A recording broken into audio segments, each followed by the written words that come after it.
Hi. Hey. Today I'm here with Izzy, another new mom in the group. Yes, I'm a mom of two little girls. I think I'm not the first girl mom. Marlena was the first girl mom. But yeah, Basil. Well, no, you're the first girl mom. Oh, I guess technically I am. Yeah. So Basil's 4, going on 14.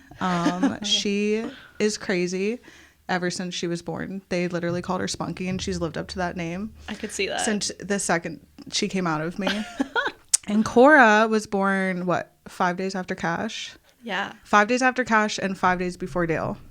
That's crazy. Yes. 5 days before Dale. Yeah. So, yeah, when I was listening back, and Katie said that Dale was born July 7th, so he was only like a week after Cash. Yes. So, yeah, that's I'm so like close. right in between, and she was Early. 24 days early. Yeah. 3 weeks. I have Wow. tiny little babies. Both my babies were about 5 pounds. Wow. And they were both 2-3 weeks early. Really? Yeah. I don't like being pregnant towards the end. Like that last month, like I won't do. Okay. So what do you do to like stop it? Both of my babies came out the same way that they went in. And I got really lucky like that. I remember with both of them, Basil was born due at the end of January. I said, we can try to start having sex in January. And I got kind of like in the middle. I got to the middle. She was born January 15th. Okay. And then in July, I said, we'll wait till the 1st of July. With Cora. Yes, for Cora. She was due July 24th. And we had sex July 1st. And my water broke 15 minutes later. Are you kidding? Yeah. See, I waited. We were more PG. We went on a walk. And then Cash was born literally the next day. I never actually thought about it, but I was looking back at my snaps. Yeah. And I was like, I took a snap of me waddling on a walk. Uh-huh. And the next day, went into labor. Yeah, I got super lucky. I was pretty active. Like my job, I have to walk a lot as a server. Yep. And then I went to Disney World or Disneyland at 30 weeks. Crazy. The more active I was, the better I felt. Yeah, I could see that. Because like agree. if I was like laying around, sitting, I felt horrible all day. I was in so much pain. I have like a smaller, shorter torso, so they always were kicking on my ribs really bad. Ooh, I never got the rib kicks. That was was the lucky. worst pain for me. I always have really bad rib pain. So if I'm just like, I was going to Idlewild with Basil, we were going to the pool. I was doing something every single day that I wasn't working. And once I got to 36 weeks, it was the 1st of July, I think we went to the Arts and Heritage Festival in Twin Lakes, and I was so hot. Ooh. And I was miserable, and me and my mom were being so annoying. Like every time we went up to go order, like get food, we're like, give me anything that'll put me in labor. Give me anything that'll You got something spicy? Yeah, I'm like, give me anything that's going to get this baby out. And then what we had, I think me and Dylan had Brewster's later that night. The first time we went to that Brewster's in Mount Pleasant, and yeah, I got super lucky. Wow. And I remember you were trying to give the same advice to Katie. Yeah. Because she was like... I felt so bad. She was getting closer to her due date at that point. She was way closer than me. Like, right. I thought 100%. And you're like, every single day we were talking, I was like, any word yet? You know, did your water break yet? Like, I'm like, I know you'll tell me, but I'm like... I feel like it should have happened. Yes. I'm like, because once you have your baby, like, my baby's immediately going to come out. But when that's literally what happened. Yes. So both of my, like me going into labor, it kind of started the same with the both of them. My water broke. So with Basil, it broke like a trickle. Okay. So like it wasn't like that big gush, like how everybody says. I felt like I was like peeing, but like it wasn't a lot, but it wasn't stopping. Okay. And I knew it was weird because I read about it. And then as like time went on, like the gushes were coming. So I knew like it was obviously my water, but I had a really big fear of like me going to the hospital and them telling me You're wasn't, not. you know what I mean? Like I had a huge fear of them sending me home in the hospital. Right. Being there too early. Yes. And wasting your time. And then with Basil, I had her in the middle of winter. So there was a snowstorm whenever we went. And then with Cora, it was in the middle of summer. It was a huge rainstorm. You just like storms. Yeah. Apparently, my kids really like storms. But Have you read before how when people's water break, you hear a pop? Maybe. I was Kinda reading sounds that, familiar. like, A pop. I remember in, like, the last days of, like, before I had Cora, I was obsessed with reading people's labor and delivery stories on the What to Expect app. And I would just go, because I had a huge fear. But what? so this was Cora, so you've already given birth before. But Yes. you were still so curious to know so many more stories. So the reason why I was nervous is because I was just reading a lot with your second baby. It can happen within an hour time. Much faster, right? Yes. Yeah, and because I have another kid at home and you couldn't just leave. No. Like I don't have like a lot of like family support around here. It's just me and my mom. Right. So if my mom wasn't available, nobody was going to, like, I don't want to take my 4-year-old to the hospital with me. While you're giving birth? Yes. So I was nervous about, it just happening really fast. So I was like super like into all those stories, but I do remember those stories on that app are crazy. No, they're crazy. And I was convinced that I was going to have her in an hour or less, but my labor was perfect. Let's hear it. We need So some relief. I'm going to bounce back episode. between like Basil and Cora a little bit. Hopefully okay. It's not super confusing. But just, let us know which one we're talking about. Okay. Maybe. So with Cora, I would give birth to her every single day if I could. Okay. I had an amazing time. Wow. I realized, like, after listening to everybody, how, like, not traumatic my stories are compared That's okay. to... Yeah, which is great. My trauma usually comes after the birth. Okay, fair. With both of them. Fair. Postpartum. And unlike you guys, I wasn't planning on having a natural birth whatsoever. You were like, I know I want the drugs. I know what they do. Yeah. Sign me up. Yes. Perfectly like, is the Pitocin what they say, like, has the fentanyl in it? No, epidural. Oh, the epidural has okay. fentanyl. I know as soon as Craig found that out, he Googled it one day. And I was like, what? Fentanyl? How do they just hand this out to people? I know. Like nothing. Yes. And so after that, I was like, because before that, I was like, I don't know. I have a really low pain tolerance. I think I'll probably get it. Yeah. And then once he told me that, I was like, ooh, maybe I shouldn't. I don't know. Well, with Basil, I'm convinced that my epidural didn't work because I know that they gave me the Pitocin and it felt like I was like really, really high. And I know that like helps you like dilate more. And then when they gave me the epidural, they had to stick it in my back like I think more than once. Really? And it hurt. And it was like the most pain I had. Like that was very traumatic for me getting the epidural. And same thing, her dad wasn't allowed in the room at the time. So I was by myself. Did you go to Westmoreland? Yes, both of them were at Westmoreland. Interesting. Yeah, because the room was sterile. So it was like that with both of my epidurals. Nobody was allowed in the room. Aren't the rooms always supposed to be sterile? I'm confused. I don't know what that means either. It's a hospital. Yeah. You need to be sterile nonstop. But I just remember feeling the contractions with Basil so much more. Like I was screaming during the contractions. Really?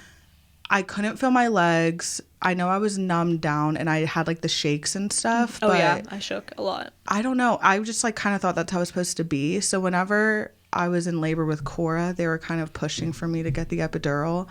They're like, the doctors. Well, they knew I was going to get it. Oh, and they're okay. like, if you're having contractions, Just like you can get do the epidural. And I'm like, well, isn't it going to run out? They're like, no, it doesn't work like that. And I kind of wanted to wait until I was like in way more pain to see to get if maybe it. you could Because I just remember it. experiencing so much pain with Basil. I'm like, no, like I can wait till I'm screaming before I get more, medical help. But they're like, why would you wait? Like, why are you going to put yourself through torture? And like, I'm like, okay, like that's fine. And whenever I got it, it was like amazing. Like me and Dylan were having the best time. It was the middle of so we went in at midnight. Okay. My water broke. It was raining like crazy. My mom, I know, was out that night. Of course. Basil was with her just dad. like all the doctors being on vacation. It's just timing. Right? Yeah. So I know she had just gone to sleep. So I told Dylan, I was like, don't call my mom or anything yet. Like, let's just like see what happens. And then we were kind of there for a little bit. They determined it was my water. The nurses were so nice. There was like nobody there. It was that's how it was when we went. It was like a very chill night. The nurses were so nice. They knew I worked at the casino. Like I told them, they're like, oh my God, like Izzy works at the casino. Like we're going to visit you after that. Like everybody was just like talking to me, like having a great time. And you weren't at that point having contractions? No. Okay. When I was hooked up with both kids, there was like contractions on the screen, but like I wasn't feeling them. So you were like Katie, you just didn't feel them. I was just super chill. Lucky Yeah. bitches. But like I did start to feel them with Cora, and they're like, well, why don't you get the epidural? And I'm like, no, like I'm okay. Like they don't hurt that bad yet. And but after like maybe like an hour or two, I ended up getting it, and I was just like on cloud nine, like having the best time. I thought it was hilarious because my mom still didn't know I was in labor. Really? Yeah, because it was overnight. Basil was with her dad. Okay. So like my mom like went so to that bed. kind of worked out perfectly then. It worked out perfect. Yeah. And I know he wasn't even going to take her that night. Yeah. And I kind of yelled at him, and I was like, no, I think I'm going to have a baby tonight. So like you need to. It's like I need like mom's intuition. Yes. Oh. Okay. But yeah, I think the most hilarious part is that like my mom just didn't know what was going on, and she was just sleeping soundly. And you woke up. I like was so scared to message Katie. I was like, Katie, I'm so sorry, but I'm pretty sure my water broke. I know. I was like waiting for her to, because I knew she was gonna be upset. She was trying so hard, you know, to go on her walks and stuff. But we like took a nap. We hung out. Wow. I was like on TikToks, like Snapchatting, just and waiting then, for this baby to come out. Yes, I was like not in any rush at all, like just enjoying it. And then it was a lot easier for me to enjoy it the second time around because I knew what to expect. Right, you knew the process. Yes. Yeah. It wasn't as crazy as it was with Basil because I felt like a lot. I can't like remember like detail to detail. Yeah, like how it was with Basil, but I definitely did go through a lot of like what Katie did, like her heart or her blood pressure dropping. They flipped me over at one point. I know they did the same thing, like shaved me for a C-section at one point. Really? Yes. Like you were. Yeah. They were but at the time I was so out of it, I kind of just like rolled with the punches, and I was just first time it ended up being like, okay. Okay. And you had her vaginally. Yes, Basil. Both of them. Great. And I was gonna say too with Cora, I think I only pushed 3 times. I remember you. I think you hold the record, right? 25 minutes. Not even. I think it was like 9. What? I'm not even joking. You would like. Maybe, so were you I one of feel those like people that just like achoo. Yes. No, like literally, because once like they lifted up my legs, like I think it was like 3 big pushes. What? And it didn't. It was so different. It was so different than Basil because I didn't feel everything. I felt like I felt everything with Basil, and they had like oxygen on me with Basil because I just couldn't breathe, and like I just wanted to give up so bad. And I don't think I was even pushing for that long, but I literally was like, I can't do it. And whenever I was about to like give up pushing, I remember Basil came out of me. Oh wow! But with Cora, it was effortless. Wow. So, I mean, do you think it's because your body already has done this before, definitely. So it knows? Yeah. I know the majority of women who have another baby typically have an easier time, but not always. Some women have. I think it is like easier like the more kids you have, but what like I said I was afraid of is it just happening in such a short time period. Right, and not being it was like the perfect 12-hour labor. I'm convinced that my water broke at 12:12. Okay. And 12 hours later, she was born on 12/12. Perfectly. Because obviously she was that perfect. Yeah, no, like she is. Because I remember like calling my doctors while I was like on the toilet, and you called them? Okay. Well, yeah, because I thought I was like, I think my water broke, like, and I remember like looking at like the timestamps, and I was like, yeah, I'm just gonna act like she was born at in the perfect 12 hours. Yes, because so 3:12 you said, or no, 12:12. 12:12 p.m. She was born. Yes. My water broke at midnight exactly, and I just got really lucky with that. I didn't think I would go into labor that quick, but I also like kind of regret it because she was premature. Yeah, let's talk about that because that was different than Basil, right? Yeah, well, Basil was premature, but Basil was small. Okay, just small. Which is crazy because Basil was born 5'10", but I had her at 38 weeks. But she didn't have any complications. Okay. With Cora, she was born... And they were okay with... Yes. Her. I didn't have to stay any extra time at the hospital. Okay. I never had to go back to the hospital. I was 5'12" when I was born. Full term. Okay. Yeah. So. That's what I mean. Yeah. So it's just... And it like confused me for a while because I did have so many complications with Cora, and I was like, well, this makes no sense because Cora is born 5'13". Like she was born 3 ounces more than Basil. So she should be fine. She should be fine. I don't understand what the problem is. But was there a problem, or were they taking like more precaution? A little bit of both. Okay. Because I was hoping I was 37 weeks when I had her, but I was 36.6. So just because I was in that 36 week, they had to act like everything had to be a little bit closely monitored. Okay. So I think we had to stay a little bit of extra time for like her bilirubin. She had to go in that like little tanning bed thing. Did they do that in your room? Like, yes. Okay, So that's nice. So you always stayed with her? Yes. Or she stayed with you, I guess. Basically, yeah. Except for whenever we had to go back. But she stayed in the room. It wasn't the best because she had to stay in this like little incubator thing. So we couldn't really do like the skin to skin that we wanted to do.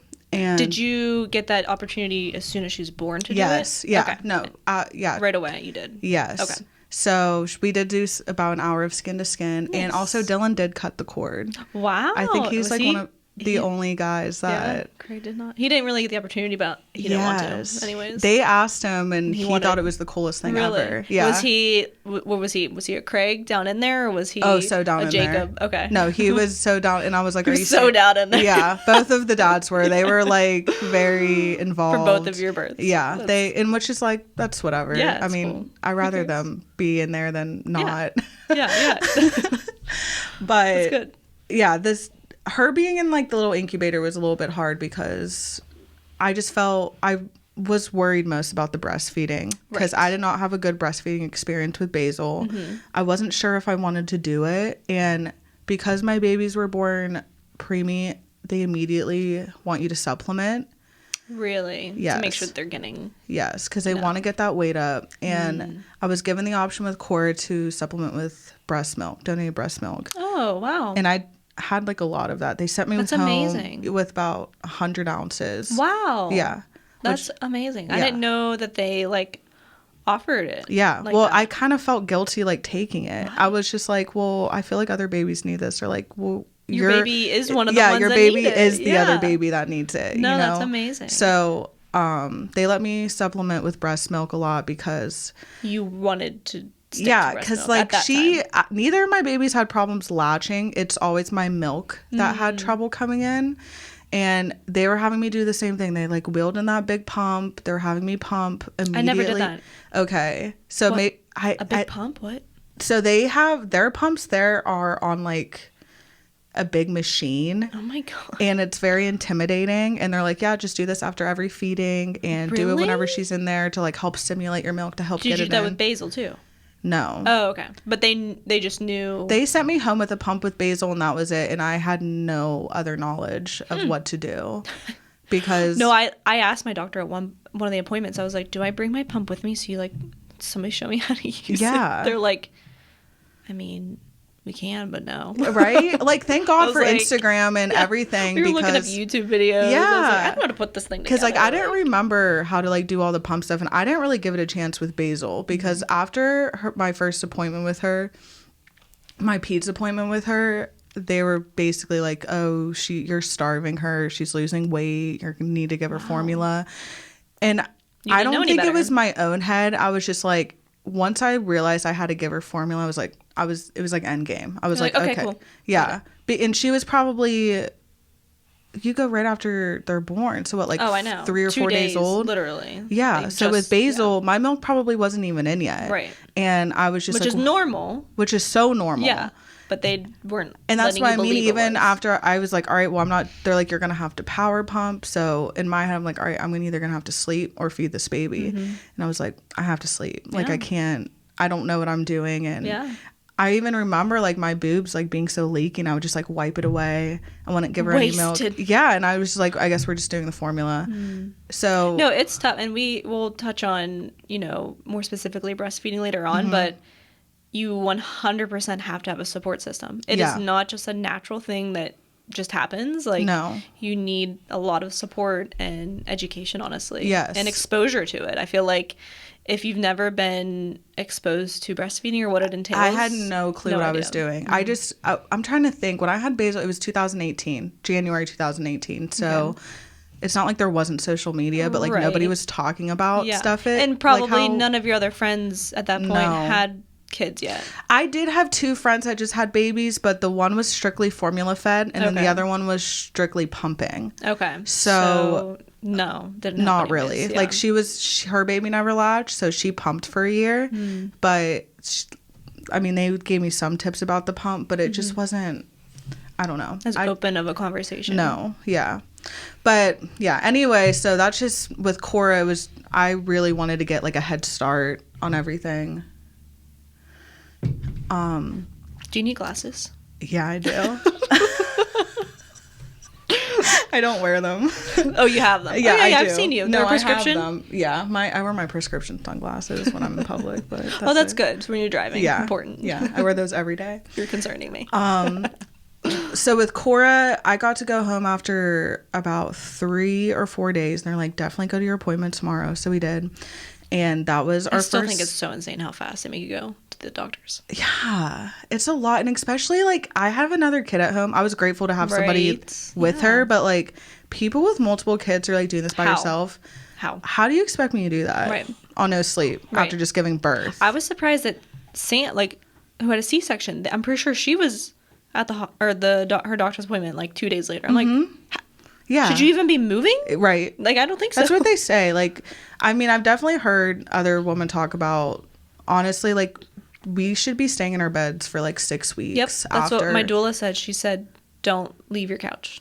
Don't leave your bed. I can't do that. It was hard. I can't stay still. I know. And I think because I started to feel better, like, I didn't really have, even though I had a 2nd-degree tear, I didn't feel pain. Ever. Yes. So I was like, oh, I'm good. I can, like, move around and clean and do this and do that. Yeah. But then I think once I got closer to the 6 weeks, I started bleeding again. Yeah. And I hadn't at all at that point. That's interesting. Yeah. And so I was like, oh, my God. Well, did I tear something open? Well, that's again? Because they said it takes, like, way longer to heal if you don't relax. Right. And I think just that's sit what with your baby. And it's like, it's my 2nd kid. I can't do that. Well, yeah. Well, yeah, you can't. Yeah. So after we went to our first appointment, I remember I was so excited. I, like, have these pictures of me and Cora at my house before our appointment. I was feeling the best I've ever felt. I was so excited that she was, like, home with me because we had to spend extra time there. Right. I, like, curled my hair. I was like, I'm gonna, like, look really nice for this appointment just because I feel great today. And I kind of just had her, like, chilling on my bed the whole time. And it was the middle of summer, so my AC was on. So we got there, and her temperature was 95. And they're like, yeah, that's a little too cold for us. And they're like, why don't you go do some skin to skin for a while, and we'll take her temperature again in about 20 minutes. So I kind of start freaking out, and they're like, we can't send her home with you if her temperature isn't above 97. And I'm like, okay. So I did skin to skin for a little bit. I actually, at this point, I wasn't worried about anything. I'm like, oh, it's fine. Like, I'll just warm her up. Right. Okay, they take her temp again. It's like 96, not even. And I was like, they were, like, talking about me having to go back to the hospital. And I was like, please let me go sit in my car for 20, 30 minutes with her. Like, this is not, like, she's okay. Because it was hot. It was July 5th, 6th. Like, it was hot out. Yep. I was inside of my car, like, blasting AC. No. Oh. It was not even on. Oh. Because I wanted it to be warm. Oh, when you went back. Yeah. Okay. Well, I was like, let me go sit in my car. Like, I don't want to go anywhere. So I, like, just literally held her in a blanket, like, on my skin in the super hot car for 20 or 30 minutes. Like, just was praying that I could get her temperature back up. I would have just left. I know. I thought about it. I was like, you can. What are they going to do? Like, they can't do anything. They cannot make you. But, like, in the moment. And then in the moment, it's like, well, she's also, like, 5 pounds. So it's like, am I doing this? Right, or it's right. So we went back in. Her temperature was 96.8. And they're like, we're really... And we have the same doctor. We both have... Yeah. Kara? Well, yeah. Yes. Well, I haven't been with the same... Yes. Her, the same one. Well, she'll be with us. I've had her every time. Weeks. Really? Okay. Yeah. So you requested her? Yes. Okay. So they schedule with me with her every time, but she was like, I'm so sorry, but, like, you're going to have to go back to the ER just to get it, her checked out. Like, you'd rather be safe than sorry. So, we went back, we left, and we took our time going. She's like, honestly, like, I've seen a lot here that, like, babies leave, and whenever they're go fine. Back, their temperature's up and it's fine. But, you have to go over there. We're like, okay. So we took our time. Like, we went and like got like some food at Sheets. Like, we got the hat. We got like a hat for her because I wasn't putting a hat on her. That's what everybody was saying. I'm like, she's losing hair. a lot. Yes, because she uses all of her energy to keep herself warm. Right, especially that small. Yes. And like, whenever we were in the hospital the first time, they had her in that warming incubator. Right. And I just don't feel like they didn't give me enough knowledge. Like, your baby's been in this warm unit that's basically like your belly this whole time. Make sure that you keep her super bundled up at home. Make sure she's in a sleeper swaddled up. I feel like it's kind of like obvious, but in my head, not really. But not really, because I was just so happy to be home with her. Well, it's summertime. That's how I was with Cash. I was terrified of him overheating. That was like... Me too. Right before my due date, our car decided the AC wasn't going to work anymore. I was like, are you kidding me? I'm like, Craig, we need AC. He's like, it's not a big deal. What did everybody do back in the day? I'm like, I don't care. He's like, I'm pretty sure we didn't have AC when I was a kid. I'm like, I don't care. It's 2022. This is my baby. Yeah. We have AC. We should have AC. And meanwhile, our drive from the hospital is what? 2 minutes long? Literally, not even. And I was like, we need AC for when he's born. Yeah. Well, we didn't get a chance to get it fixed because life. Yeah. Well, actually, I think I had an appointment scheduled to go get it looked at the day he was born, ironically. Of course. So we didn't have AC on the way home, which was fine. But I was terrified. Yeah. Like, I think I was more worried about like the wrong things, and I just wasn't educated. Like, make sure you keep your baby really super warm, swaddled up. Put a hat on her all the time. Yeah. So I just like felt guilt because I remember I'm like getting ready, doing my hair, and like she was just like chilling on my bed. And you had no idea she's freezing. No. But how do you know? No, yeah. Unless she's crying. But even she's already like, she's just a brand new baby. At that point, even if she were to cry, I would not be like, you're probably frozen. If she didn't feel cold, like I wouldn't have known. Yeah. And like the office itself, it's freezing in there, and you have to like the doctor you have to get the baby naked before they get weighed and everything. So just no clothes on. No. Yeah, we had to wait there for a little bit, and she's like using all of her energy to like burning calories, losing weight, being cold. So off to the ER we go back to the ER. We go to the ER. We got admitted fast because like we had a baby, or a newborn, I mean. And the ER was so chaotic. I've never like actually been to like an emergency room. I've not. You don't want to. Like, there was like a crazy old drug addict lady on one side. There was like an old man on the other side that was saying that he was there for diarrhea. It was just so insane. And you're just here with your brand new baby. Like, yes. I'm just holding her so tight. I'm like, what's even going to happen here? So this nurse comes in, and they immediately give us this huge, like warmed up blanket to wrap around her. And he was like, just letting you guys know, like, you're probably going to have to go to Children's because you've been there for 0.2 seconds and they. Yes. Like, well, he was trying to like make us aware, but Westmoreland here will have babies. They have like a special care unit for babies that were born there that are less than 5 days old or 7 days old. So since she was only like 4 days old, they're like, go ahead and go to Westmoreland because you might be able to stay close to home. So they admitted us. They took her temperature again. I think it was still like 96 or something. Wow. And they took us back into this room, and it got so scary so quick. These 2 nurses came in, a doctor came in, 2 paramedics came in. What? And I just I still had like my mask on and everything, and like they're like giving me all of these like these really warm blankets to wrap around her. Okay. And I'm like, I don't know what's about to happen. Like, I think they thought she had hypothermia. Oh my God.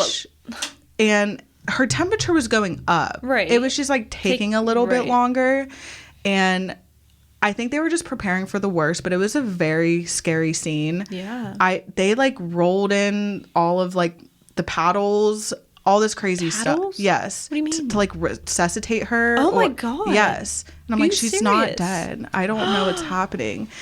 It was crazy. Wow. It was wild. And I was like sobbing. I was like, I don't know what's about to happen to my baby. It's scary. And then the one NICU doctor came down and took her temperature. She's like, everybody stop. her temperature is like already up to 98, like or like 97. I don't remember exactly. Yeah. They're like, we can slow and that's down this normal, yes, more normal. So they monitor, they put her under a heat lamp, and they're like, we're gonna monitor her for an hour, and if she can't get her temperature up on her own, then like you're gonna have to stay the night. I was like, okay. So we just kind of hung out there for an hour. Turns out she couldn't get her temperature up, so they had to admit us again. Wow. I wasn't even home like for 12 hours, I don't think, from whenever we had got discharged the day before. So we go home, we pack up all of our stuff back up to like stay at the hospital again.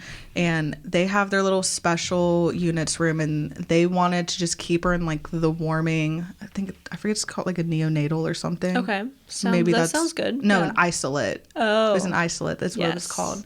That was warm.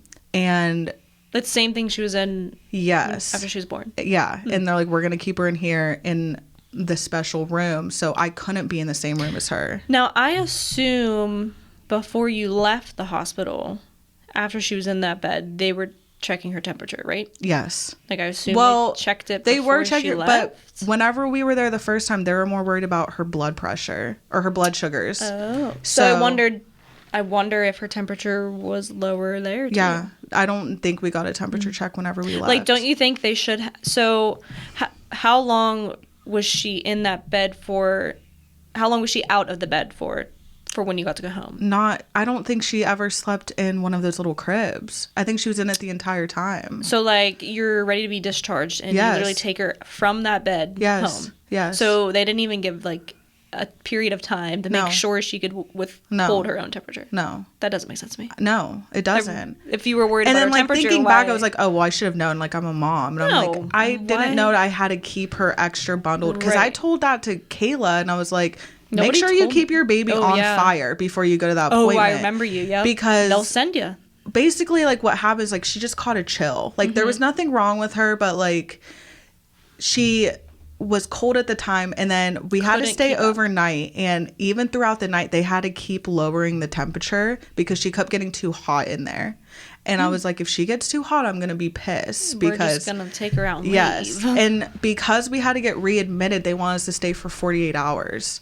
2 days instead of 1 because we came back. Like, that's my fault. And wait. They made you stay longer because you came back? They wanted us to, but I fought it. Because after we stayed the second time we were there, we stayed the night. They had to lower the temperature every hour because she was getting too hot in there baking. So and I was going there every 2 hours and breastfeeding her too. They're like, you can come down here as much as you want. And breastfeeding helps them regulate their temperature too. Yeah. Were they telling you to, like, breastfeed her more? Yes, but they also didn't want her out of the isolate for more than 30 minutes. So not only, like, is the beginning of this journey, like, off to a struggle. With breastfeeding, They were like, you need to keep her in here, but you also need to keep her on the boob as long as possible. And then to be pumping if you're supposed to be sleeping. Should you just curl up in the bed with her? Like, I know, yeah. And isolate with her? Right? I'm like, Scooch over, Cora. We hop in. But after that first night... that she was in there in, like, the special care unit, and they put the temperature in the isolate all the way down. They let her stay in the room with me after that in just a crib. And they're like, we want to monitor in here and make sure that she can regulate her own temperature. And she was 98 solid. They checked every 2 or 3 hours. They still wanted to keep me another 24 hours. No. And I fought with this doctor. Like, I was like, it was the next morning, and they wanted me to stay till the morning after. And I was like, all right, I want the whole team in here. Like, I want to talk to everybody. Like, really, why do you need And I can't do confrontation at all, like, especially with authority. Right. And I was like, I'm going to cry. I'm going to cry. Because at this point, you have to remember, she's probably 5 days old.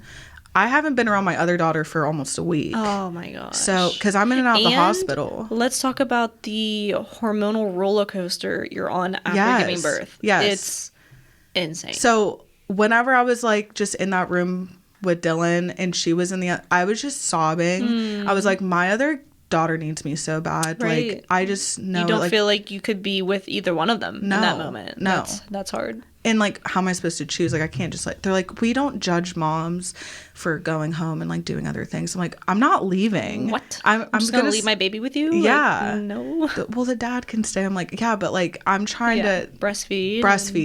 If I wasn't breastfeeding, I was pumping. I was saving my milk. I was trying to do everything I could. So I somehow convinced this, and I was even talking to my friends. I was like, they can't force me to stay here. Like, they can't force us to stay here. But they make it feel like it. Yes, they do. And they're like, well, we just don't feel comfortable. Like, we've seen babies for 36 hours, have a great temperature, then it drop. And I was like, listen, my other baby was born very small in the middle of winter. I always had only a onesie on her. We've determined that it was a chill from the doctor's office. We're going home. Like, I'm going home. I'm going to go pick up my other daughter from school today. And they let me go, thank God. They wanted to keep her for, like, another, like, 8 hours. So I was like, well, I'll stay another... What's 8 hours gonna do? Just to watch. Just to monitor. But, like, fine. She could be fine in 8 hours and then 12 hours I was negotiating with them so hard. I was like, you can check her temperature 2 more times and that's all you're gonna get. And, like, I'll give you 2 more chances. Yeah. I'm like, because they, like, checked the paperwork. They're like, even the nurse said it's been 98 degrees every single time we've checked her. Like, solid, perfect no drop temperature. Randomly. No. Great. She was in great condition. So, yeah, we finally went home after that. Had a great, first, I was already, like, out hanging out with friends. Yeah, you were just, like... It's second kid syndrome. It has to be. You were in the hospital for so freaking long. Yes. So you're like, let me be free. Yeah. I was definitely I wasn't, like, going out, but, like, I went to, like, a get-together. Nobody held my baby, but... I just had to, honestly, I feel like social. It's different having a newborn in the summer because you can be outside and stuff. Yeah. And in the wintertime, everybody's sick. Yes. So, like, I feel that would be a totally different experience. Yeah, it was so different because I loved being pregnant in the summer. Being pregnant with Basil versus Cora, I hated being pregnant with Basil. Really? Yeah, because it ended in the middle of the winter. Okay. I was in so much pain. I was so pale. Freezing. I didn't know anything. So all the pain I felt with Basil, in my head, I was like, this isn't worth it. Like, this is not worth anything. I didn't even have a bond with her, it felt like. Really? Until I had her. Yes. Oh. I was like, all this pain is not worth it. And then when I had it with Cora, I was like, this is so worth it. Like, you instantly felt. Yes. I was like, interesting. I know. I've heard of moms who, even when their baby's born, they don't feel that instant connection. And that's interesting to me because as soon as I took that pregnancy test, I was like... I was never like that. Really? With both my pregnancy. Like, I, like, knew I was pregnant, and the second time I was excited. Right. But even my mom was like, I'm so in love with this baby. And I'm like, okay. Like, I need, like, a lot of time for it to develop before... And feel her inside, make movements and stuff. I don't know. I'd be curious to know, like, what... Maybe is it, like... I felt literally just like a vessel for her. I don't. That's why I haven't looked into. I've looked into a little bit of, like, surrogacy. Mine dipped a couple times. Yeah. Like when I was so sick the first 2 months. Me too. And so then I was like, I said, I would say to Craig over the toilet, I'm never doing this again. Make sure if I want another one, you remind me of this moment. Like, this is terrible. And then, like, once I hit my second trimester, I was like, oh my God, this is great. Too. I could totally do this again. Yes. I was so sick with Basil the entire time. I lost weight with both of my pregnancies. Really? And then I did too. Yeah, at the beginning. Yeah. Miserable sick with Basil the entire time. With Cora, I was sick for the first trimester, and then I remember the day I turned 14 weeks, I woke up, like, out of this. It was spring. I was excited. I had the most energy I'd ever had. The second trimester was amazing. Yeah, love it. Yes. Loved it. And then, the third, I think I was just, like, really big and uncomfortable. Yeah. And that's when I went traveling to Disneyland, too. You're crazy. You and Sam. I went on a road trip to visit my sister in Wilmington, which was 12 hours, I think. That's crazy. When I was... Wow, I don't even remember how far along I was. Not as far along as either one of you were. And I was, like, pushing. I was like... Being on the plane was the most uncomfortable, being not pregnant. because I was in between. I was like in the middle seat. My God. Because I had my other toddler to take care of, and I was just, she did way better than me. As a 4-year-old, you're the one throwing the temper tantrum. I was 100% like not happy, okay, and she was just like on her iPad, coloring, chilling, being like, the best little 4-year-old. Just waiting to go to Disney.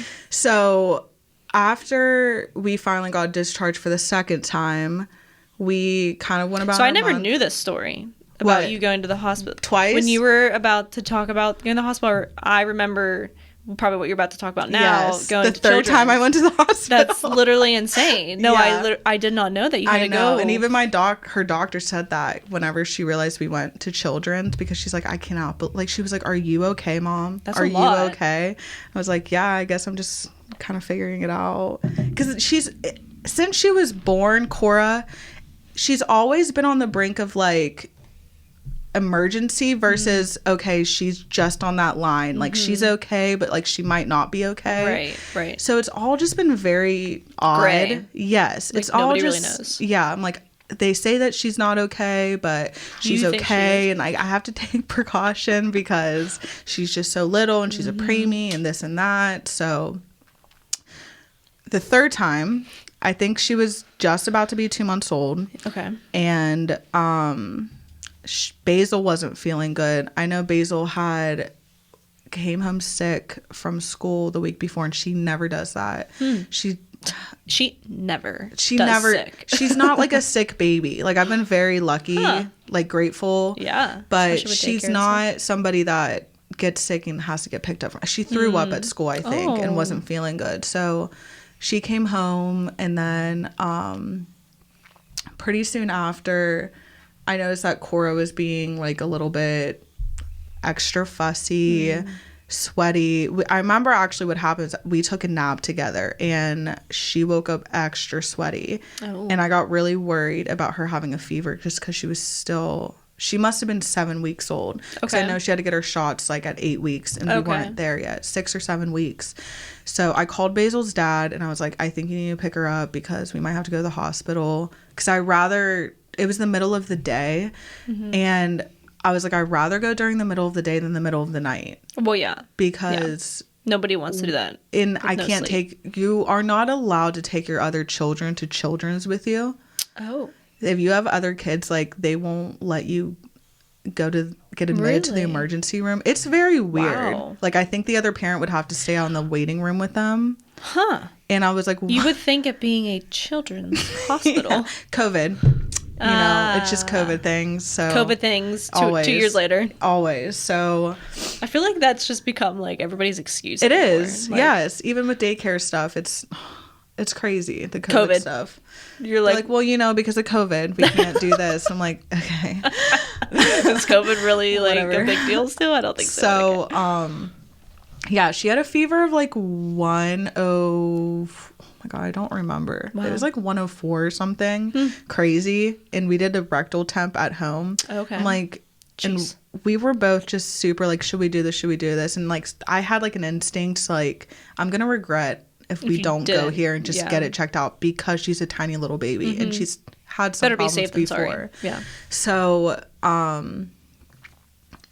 once we got admitted, it was such a long night there. It was so, I'm not even going to go into detail because it was just a really annoying, I'm not a fan of Children's, but they got her blood taken and they had like trouble getting her blood and getting a urine sample. It just wasn't very professional, it seemed like. They were like trying to like put a bag over in her diaper to catch her urine, and it just wasn't working. And then when they did her IV, they had to like drip it out of the tube instead of, it was very odd. What? Basically, her blood culture got contaminated from it being like touching like oxygen or the air. Oh. But they sent us home with a prescription to go get with a UTI. Finally, after being there for like a long time. So we went home that night. We probably didn't get home till 2 a.m. And then whenever I woke up, I had a missed call from Children's, and they're like, hey, we want you guys to come back and get this blood done again. There was abnormalities in her blood culture. Yes. Okay. Yeah, they said their culture was... Yeah, so they said it was abnormal. We had to go back to Children's. We were pissed. why didn't we just stay there? Why couldn't, like... So, wait. You literally got home. We just got home. An hour or two had passed, right? No, we got home around 2 or 3 a.m. and they called me in the morning at like 9 a.m. Oh, right. Okay. And they left me a voicemail and I listened to it. I was like, crap. So they're like, we want her to come back. And I'm like, okay. We take her time again. We pack all of her stuff up, like his laptop, the iPad. I'm like, I already know we're going to have to stay here. So we go back. We spend some time in the ER and they decide that they want to do a spinal tap. On the baby. Yes, which was very scary. Wow. So especially after we've heard the story of Sam's. Yes. Well, I just heard that. So I was like, that's, yeah, it's not fun talking about like spinal fluid. Yeah. And I couldn't be in the room for that either. Like I was you couldn't be with her. No. But there was like, I swear, like 8 doctors in there. And they had to, you know, they said they numb it so much that, you know, they don't feel anything. It's mostly but just, like they're still surrounded by a bunch of doctors and that they she's don't 6 know. weeks Like old. she's a baby. She needs her mom. Like comfort at least. It was a lot. So with that, we ended up getting admitted. It took forever. Everything at Children's takes forever. And they were just pumping her full of antibiotics until they could figure out what was going on. And they mentioned the word meningitis. And I was freaking out because like I am just not, I don't really know what that means. And there's 2 different types of meningitis. There's bacterial meningitis and there's viral meningitis, which I never knew until this. Which I never knew either. And I wasn't gonna Google it because like I wasn't gonna like freak myself out anymore. So you're just gonna wait for them to tell bacterial meningitis is what, you know, attacks the brain cells and things, and that's when it can get really bad if you don't catch it early. Viral meningitis apparently just goes away on its own and it's not threatening whatsoever. Very two extremes. 2 totally different things. And they kind of just had to determine that like that was it. But it's crazy because the reason why they called us back is because her blood culture was abnormal. And the only reason why her blood culture was abnormal is because they were messing around with it. When they were messing around with it. Which is just so wild to me still, because if they would have taken the blood right the first time, we never would have went back. And then we had to stay there for about a day or 2. So if they would have done it right the first time, they would have just known it was viral I'm not meningitis? sure, because it's kind of something that she just caught from her sister. Or do you feel like they were pulling at straws at that point? Like, yes. They brought you back. Yes. They're like, we screwed up. Yes. It probably could be this. It'll go away, though. Yeah. That's and because at first we were sent home with stuff for like a UTI or like a bladder infection, even, like, and they're like, I'm like, all right, so like, what are you gonna send me home with now? And they're like, oh, you just, you know, give her Tylenol if she has a fever. And I was like, I'm like, this baby's like giving me a run for my money. Yeah, talk about anxiety. Yes, it was like a lot of anxiety, more time away from Basil. Right. Which, like, she can't handle that, but I mean, she can. It was just. Well, yeah, I mean, this is you would think being your second baby, you would have an idea of what's going on more. So to have all these experiences, yeah, that and I never prepared. Experienced this with Basil, and I was like, just because it really like opened up my perspective of. Just because they're born, the weight doesn't have a lot with it. It really is how long they are inside of you. Because Basil was born at 38 weeks, smaller than Cora, perfectly fine. Cora was born at 36 weeks, bigger than Basil, had all these problems. Not all these problems, you know. I'm grateful that everything's going okay. That's why both of your babies came naturally when they were ready. But like, I'm such a big advocate for not stressing about your due date, because a doctor cannot tell you when your baby's going to be born. Your baby knows their perfect time. Now, there are instances, I'm sure, where in emergencies it needs to happen, but like, they know when to come. Like, everyone, I was getting close to 40 weeks and everyone was like, are you being induced? Are you going to get induced? Right. I'm like, no, I don't. I was like, that sounds terrible. Why would I want to force it to happen? I never was a fan of being induced either. Yeah. I didn't really understand it, and they offered it to me. They offer it, right? Isn't it weird? It's like it's like a you're going to McDonald's. Would you like this? Would you like to upgrade to a superset? Yeah. Like, would you like to be induced today? Yeah. One of my last appointments are like, so yeah, we can talk about induction. I was 35 weeks. I was like, why? Yeah, they literally mention it at 35 weeks. I remember. Get induced? Like, I'm fine. What? I'm like, is the baby okay? They're like, yeah, but we offer it to all of our patients. I'm like, for what? Convenience is what it is. It's strictly convenience. So they can schedule you in for their perfect day and have it all work perfectly. But babies are not. And that very well could have been, say you were to induce early and your baby wasn't fully ready. Like, they might be healthy and fine, but maybe they needed those couple extra days to definitely form whatever they need. Well, I don't even know what it's like to go past 38 weeks. So it would be alarming if you have a third and make it to 40 weeks. Good Lord, what are you going to do? Once you have like a third, it's definitely averages out. Okay. When the weeks that you had your other two. So I don't think I would go past. I have no idea.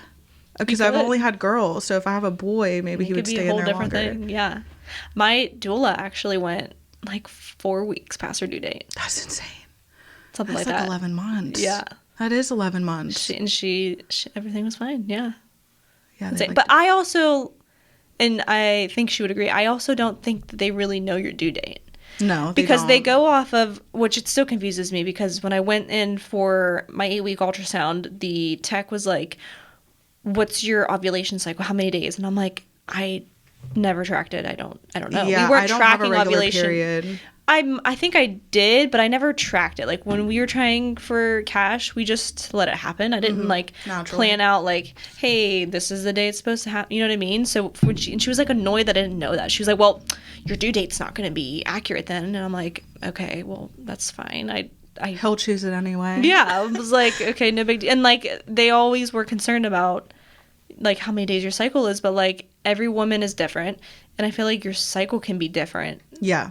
Every month too. Like, it's not a perfect science every day. Our bodies are constantly changing, and there's different factors. So yeah, I was never a big proponent of like, because everyone would be stressing out about your due date. I'm like, yeah, it should be called a due month or like a due week or that's something. How I saw it. Should not be a day. Same, because I got asked at work all the time. It drove me crazy. I even wrote on the board when my due date was, because stop asking everybody. I seriously said, please stop asking me. This is when I'm supposed to be due. Yeah, and then I had her 2 days later. Right. So I always did my due month. I was like, I'm due in July. Don't know when she's gonna come, but it's gonna be in that month. Right. So I kept saying, it was funny because his due date was the 24th, I think, and I was like, he'll be here in July.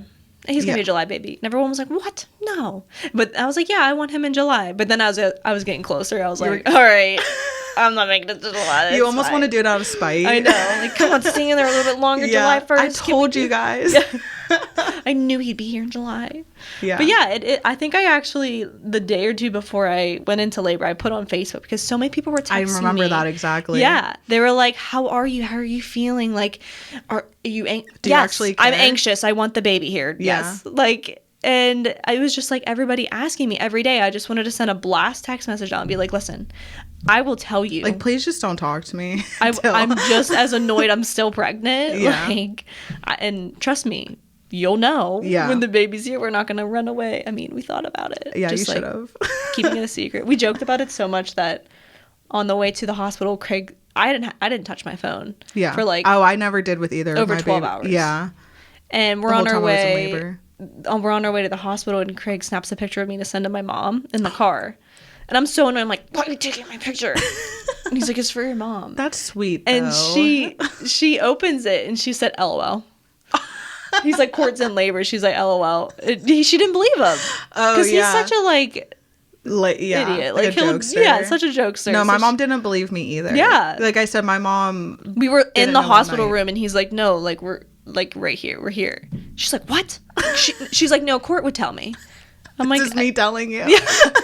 Through Craig. I don't have my phone. Yeah. I remember that when I was in labor with Cora. I guess I never finished that. Whenever my mom was sleeping the entire time. Oh, yeah. And I was still, I was talking to Katie at this point. I was talking to my friend at this point. I had called my sister when my water broke.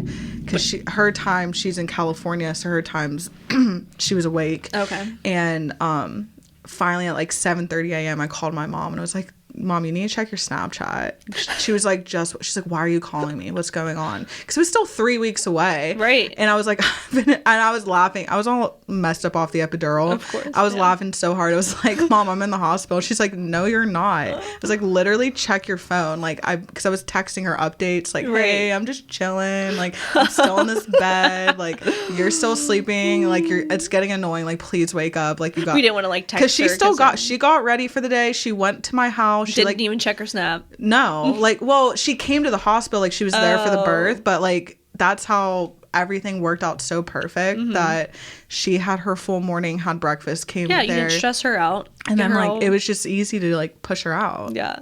It was no problem. So, for the second babies out there. For all the second baby or mamas having. Yes. Wait.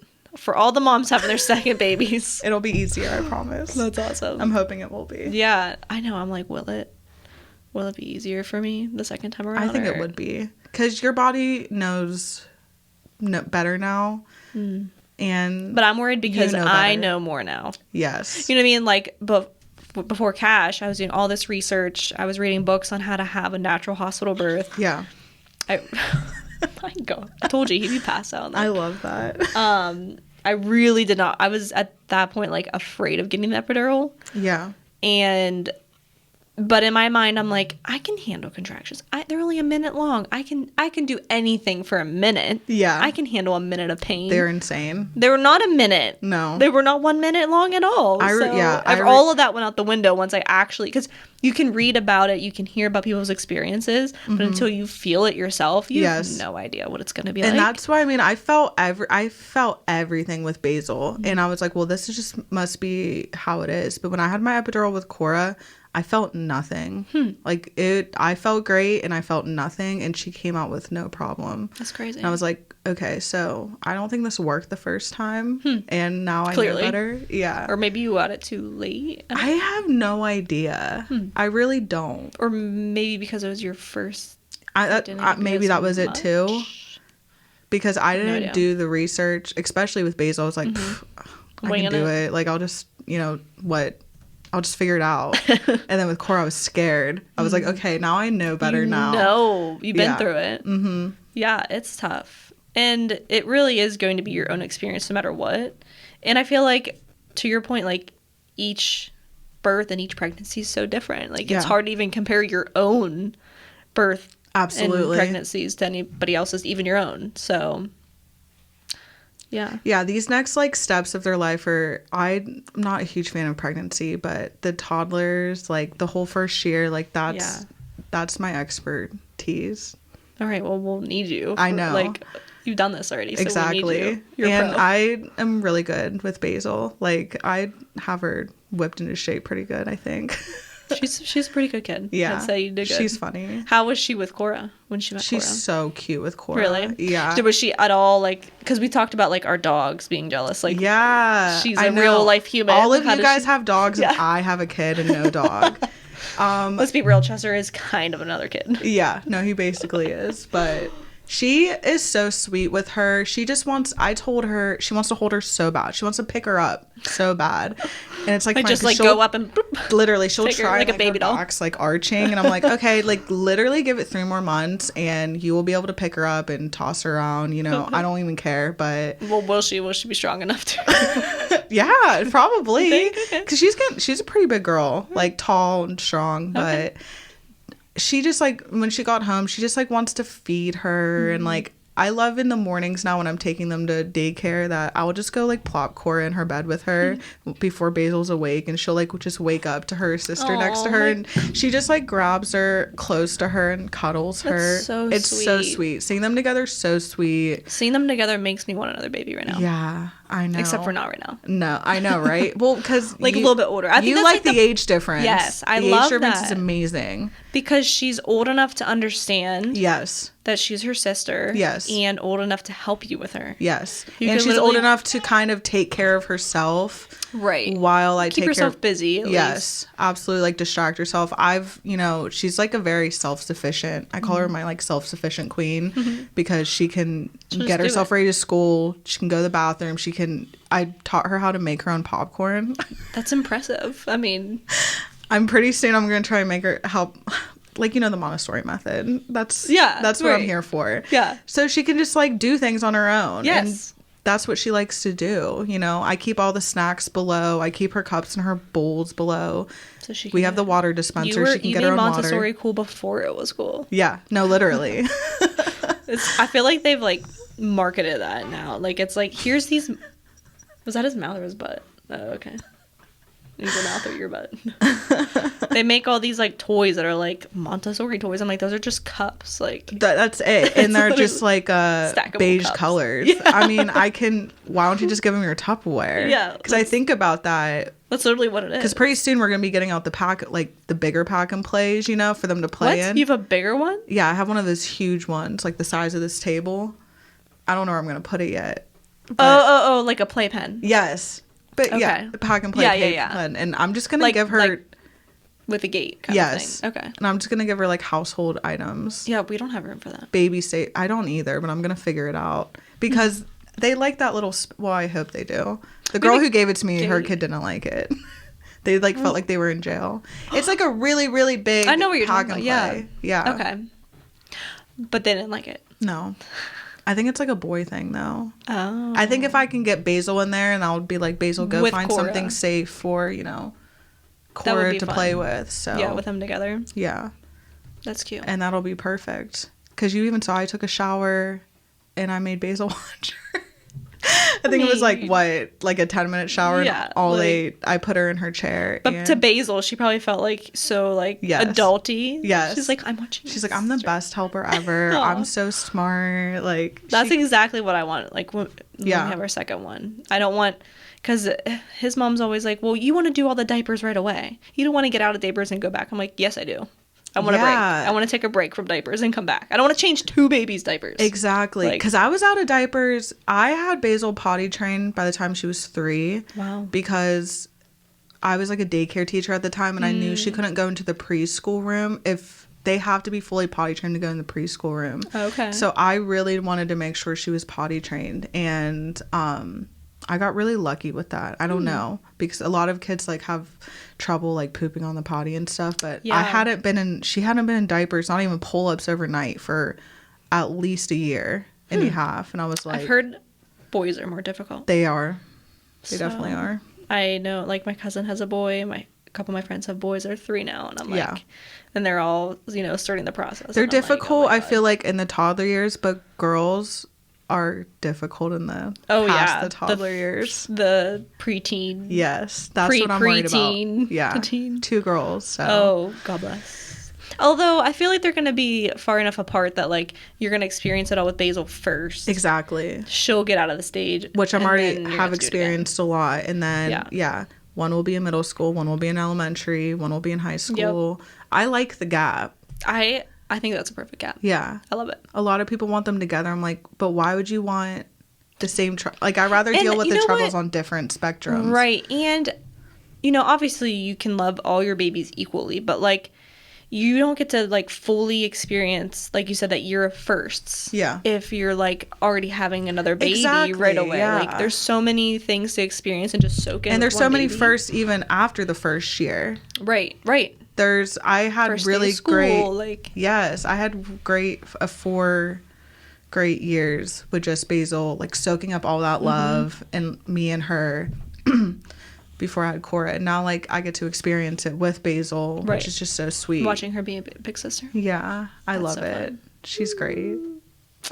Cool. I love it. Well, we definitely want to dive into some more topics. Yes. We touched on breastfeeding a little bit, and I think that almost deserves its own episode because a lot of us have very different journeys. And they're evolving. Like, yes. It's a journey. Like, it literally doesn't We're still end. in the process. Yeah. It's still happening. So I think that will be a good topic to come up next. Okay. But I enjoyed hearing both of your birth stories. Like I said, I learned more about Cora's experience with 3 hospital visits. I know. Hopefully there's no more in this year. I'm trying to avoid it as much as I can. It's tough. Babies get sick. Kids get sick. Yeah. All you can do is just... I don't even know what you do. That's why I'm Just glad that try to catch it early. we both are making, me, you, and Katie are making great decisions having them in daycare now. Yeah, getting them exposed. Yeah, daycare. Despite what people say, it's just to get those germs out early on. It's kind of important. Get them exposed to it. Yes. Yeah. Well, I think that's our cue. Cash is getting cranky. Yeah. He misses his mommy. Yeah, I know. That probably means my baby's crying too. You'll be leaking soon. No. Oh yeah, for sure. Well, thanks for joining me on this episode. Yes, I can't wait to come back. We'll have another one. All right. That's all for today. Bye. Bye.